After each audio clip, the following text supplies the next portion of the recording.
NS news నేను సుమా ముందుగా బులెటిన్లో హెడ్లైన్స్.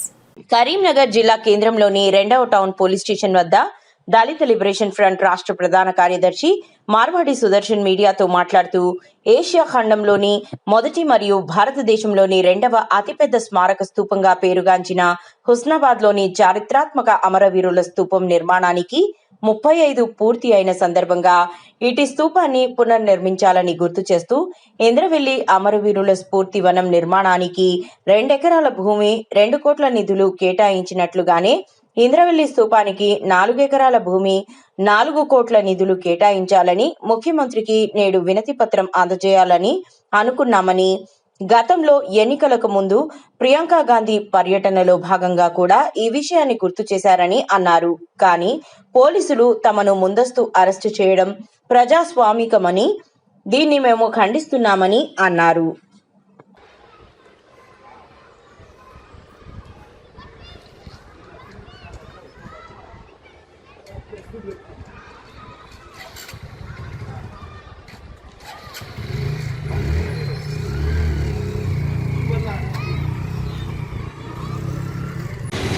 ఏషియా ఖండంలో 2వ స్తూపం బడుగు బలహీన దళిత బహుజన కార్మిక కర్షకుల అస్తిత్వం గురించి, ఆత్మగౌరవం గురించి అమ్మబెట్టిన పేరు పెట్టుకోలేరు, ఎవరి భూమి కబ్జాలు చేయలేరు, ఎక్కడ అత్యాచారాలు చేయలేరు. అలాంటి త్యాగదనులు ఈ ప్రాంతంలో, తెలంగాణ ప్రాంతంలో దొరతనానికి వ్యతిరేకంగా జాగీదారులు దళిత బహుజనులను ఎన్నో హింసలు చేసిన ఆ త్యాగాల యొక్క పోరాటాలలో ఉన్న వాళ్ళు, ఆ పోరాట వీరుల యొక్క స్తూపం అన్నది 88 అడుగులు. అది హుస్నాబాద్లో 1990లో ఏర్పాటు చేయబడ్డది. దానికి స్వయాన కామ్రేడ్ గద్దర్ ఆయనే ఉన్నాడు. అదే కాకుండా ప్రొఫెసర్ వరవర్రావు గారు ఉన్నారు. మరి అదే కాకుండా దానికి ఎందరో ఉద్యమకారులు అక్కడ ఉండి ఈ స్తూపం గురించి గొప్పగా చెప్పిన వారు. ఈ స్తూపం అన్నది భారతదేశానికే అతిపెద్ద స్తూపం. అది పేదల పక్షాన ఉన్న స్తూపం. నయా పైసా జీతం లేని వాళ్ళు, అమరులైన వీరోచిత పోరాట యోధుల యొక్క స్తూపం.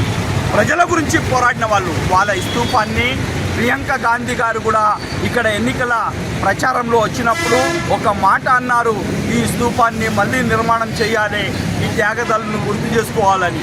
అదే మాటగా మేము రేవంత్ రెడ్డి గారు హుస్నాబాద్కు వస్తున్నారు కనుక అభివృద్ధి కార్యక్రమంలో భాగంగా ఇది ఒక హుస్నాబాద్ అంటేనే అమరవీరుల స్తూపం, త్యాగధనుల యొక్క స్తూపం, ఆత్మగౌరవం అస్తిత్వంలో యొక్క స్తూపం. దాన్ని మళ్ళా పునర్నిర్మాణం చెయ్యండి. ఇది ఒక చారిత్రకంగా ఉండాలి.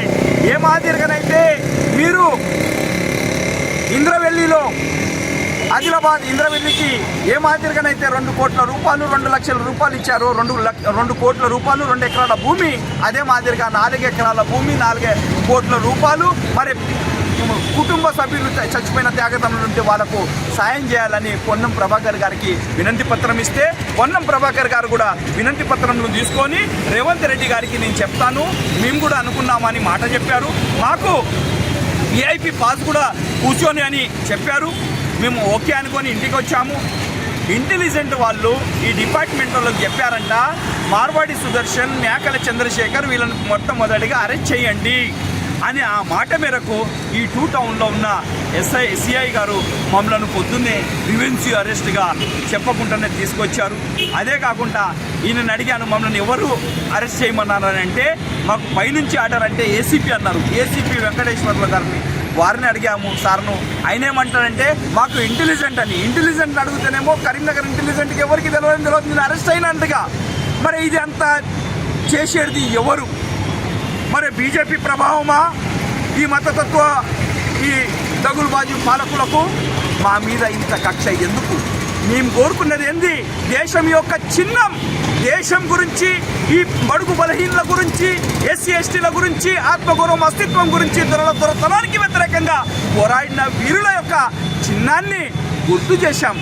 అది దేశం యొక్క కీర్తి ప్రతిష్టను నిర్మాణం చేసింది. అదే కాకుండా ఏషియాలో 2వది ఇదాన్నే మేము చెప్పాం కదా, తప్పేం లేదే. అప్లికేషన్ ఇచ్చినందుకు ఈ మాదిరిగా అరెస్ట్ చేయడం అన్నది ఏమైనా చర్య? దీన్ని మేము ఖండిస్తున్నాం. ఇది అప్రజాస్వామ్యం. రేవంత్ రెడ్డి గారు ఇప్పటికైనా కానీ మీరు ప్రజల ప్రభుత్వం అన్నారు కనుక ప్రజల పక్షాన ఉండాలని, ఈ మాదిరిగా అక్రమ అరెస్టులు కానివ్వద్దని పొన్నం ప్రభాకర్ గారిని కూడా పలుమార్లు ఫోన్ చేసినా కానీ లావటకపోవడం బాధాకరం.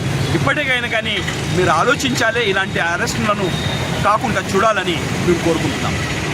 నా పేరు మార్వాడి సుదర్శన్, దళిత లిబరేషన్ ఫ్రంట్ రాష్ట్ర ప్రధాన కార్యదర్శి. అదే మాదిరిగా ఉత్తర్ తెలంగాణ పీపుల్స్ మూవ్మెంట్ వనరుల పరిరక్షణకై పోరాటంలో ముందుకు